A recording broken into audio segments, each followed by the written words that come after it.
Congratulations to Canada, man. Comes the first team to make it into the round of 16 of the expanded 4018 World Cup. They will go down in history. Stephen Eustáquio with a 90 plus 2-minute goal to give the Canadians a massive win. They deserve it, though. They deserve it. And look, I'm guilty. I did predict South Africa to win the game. What was my prediction? Let me grab my book really quick and double check what was my prediction. I predicted a 2-1 win for South Africa. But South Africa, even though they had a lot of the ball, 58% of the ball, they passed the ball very well.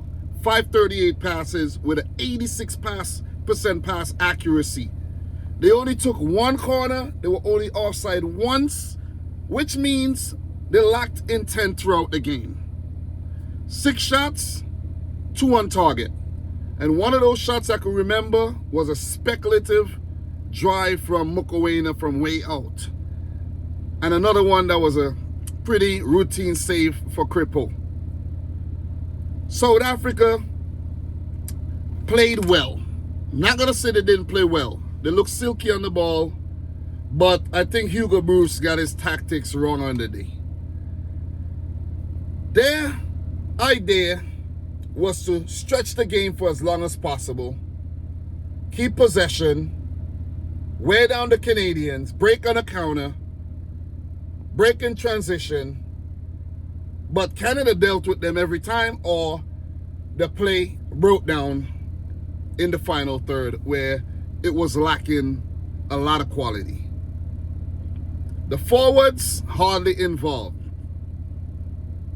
Didn't get opportunities. There was little to no creativity there on the day for South Africa.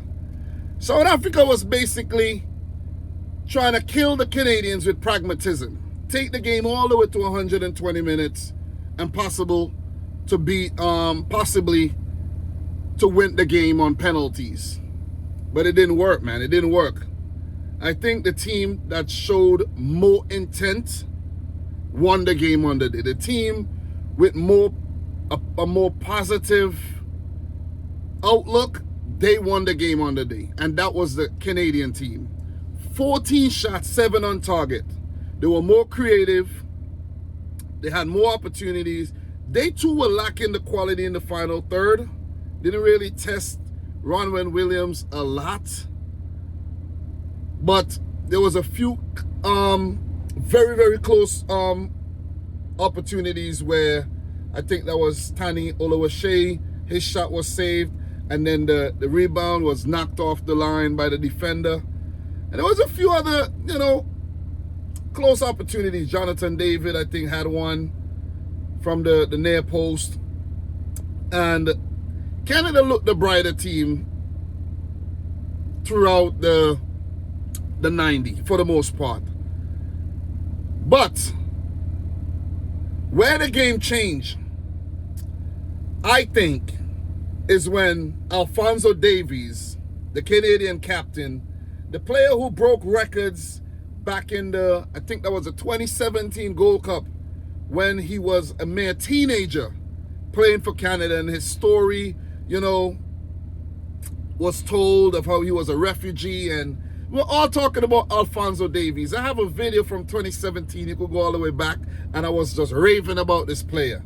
And he's been dealing with a lot of injury problems, and I think him coming on today after not featuring in the first 3 matches in the group stages was an inspiration to the other Canadian players, and just to breathe some life into the match, just to bring the crowd alive. Because you seeing a star player come on, you're in the crowd and you're like, whoa, you just give the team that breath, extra breath of life, that little charge that they need to persevere and go on to win the game. And that's exactly what happened here.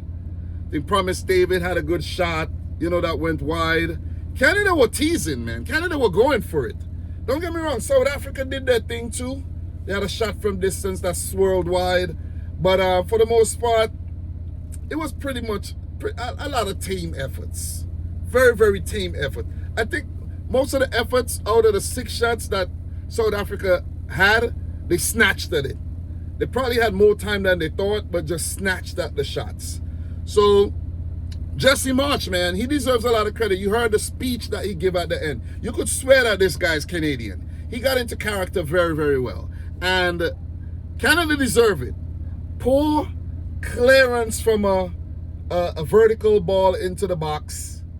Poor headed clearance that fell sweetly to the foot of Stephen Eustáquio, who blasted it, who volleyed it into the back of the net for a well-deserved win for the Canadian team. 1-0, Canada, man. They deserve it. They had to scrap through the group phase. It wasn't easy, but they made it. A group with Bosnia, Qatar, and Switzerland. And I wrote off the Canadians in the round of 32. I'm going to admit that, you know? So you could get at me in the comments if you want. I got it wrong. And I might get a lot of other of my round of 32 predictions wrong. It's fine.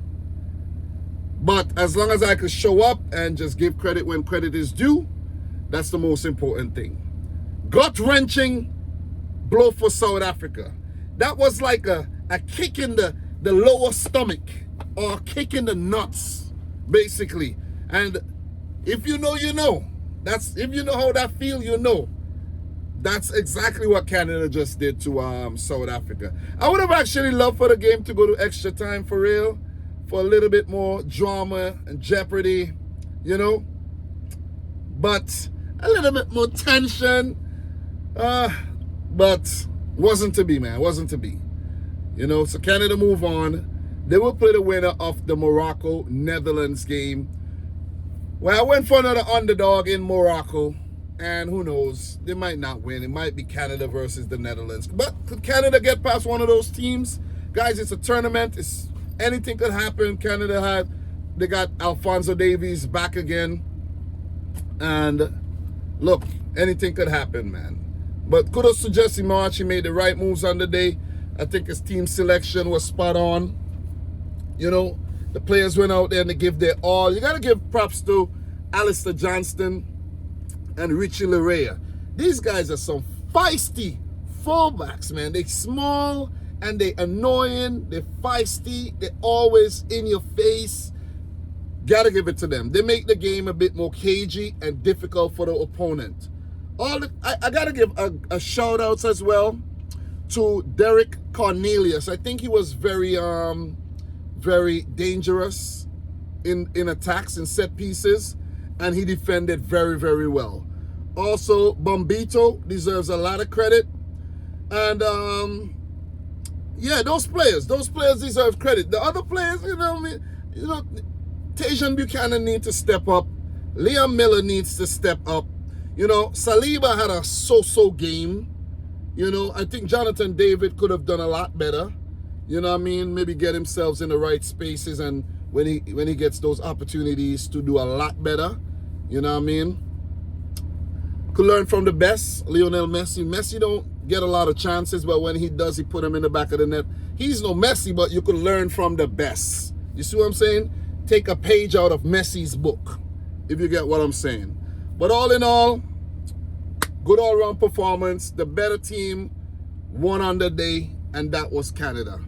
Hard luck to South Africa. They weren't terrible, but they would have to go back to the drawing board, work hard for another 4 years through, domestic competitions, local African competitions, qualifiers, and maybe we'll see them again in Spain, Morocco, Portugal 2030. Guys, I'm your boy Dam. Subscribe if you're new, like the video if you haven't yet done so. Let me know if I miss any major talking points down below. And until next time, peace out. Rich Squad. Also, I got to give shout outs to the referee. I think he handled the game very well. There was some, close decisions, maybe a penalty shot, but I think the referee did a pretty good job. Sometimes we forget to mention that. All right, we talk.